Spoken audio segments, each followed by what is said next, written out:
Hei, täällä on vilerointiohje. Oli kaupassa kala alennuksessa ja sitten se pitää vileoida. Nyt mä ajattelin vähän opettaa teitä, kun te ette kuitenkaan osaa vileoida. Niin on joku sit, joka opettaa teille, että miten vileoidaan. Noin. Ja ensinnäkin me tarvitaan vileointiin, me tarvitaan kala. Ilman kalaa on vaikea vileoida. Toki voi jotakin muuta vileoida, mutta ehkä se kala on kaikkein järkevin. Joo.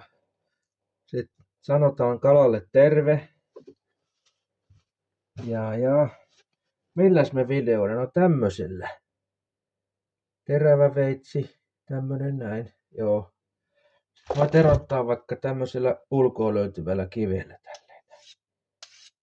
Noin. Saa teräväksi. Joo. Erittäin hyvä vinkki. Sitten otetaan täältä vähän tuolta. Täällä on tämmönen evä. Siitä sen takaa lähdetään viiltämään tuosta noin. Tällä tavalla näin. Varmaan näe mitään, mutta kuitenkin. Noin. Täältä noin. No siihen asti, että se tulee se ranka tuolta noin. Noin. Nyt se on siellä rangassa kiinni ja sitten käännetään tätä veistä ja sitten pidetään tästä päästä kiinni näin. Toisella kädellä. Noin ja sitten lähdetään täältä sitten vetelemään näin. Täältä aika brutaalia hommaa. Täältä näin. Evän yläpuolelta. Vielä keskievän yläpuolelta kannattaa tässä kohtaa.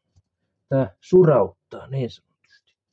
Sitten vedetään tänne ihan tänne pyrstöön asti. Pyrstöhän on paras puoli, kun siellä ei ole noita ruotoja, niin ainakin niin kuin syömiseen se on paras. Juu. Niin tämmönen, kattokaa. Kattokaa, pitäisikö muun mennä Citymarkettiin töihin sinne kalaosastolle? Mitä sanotte? Joo. Ja tästä voi sitten leikata, tässä on tämmöistä ruotopintaa, sitä voi ottaa pois. Ja tuolla on tommonen evä pois, sen voi ottaa kans pois. Joo. Nyt te osaatte itekin, niin tulee halvemmaksi, niin ei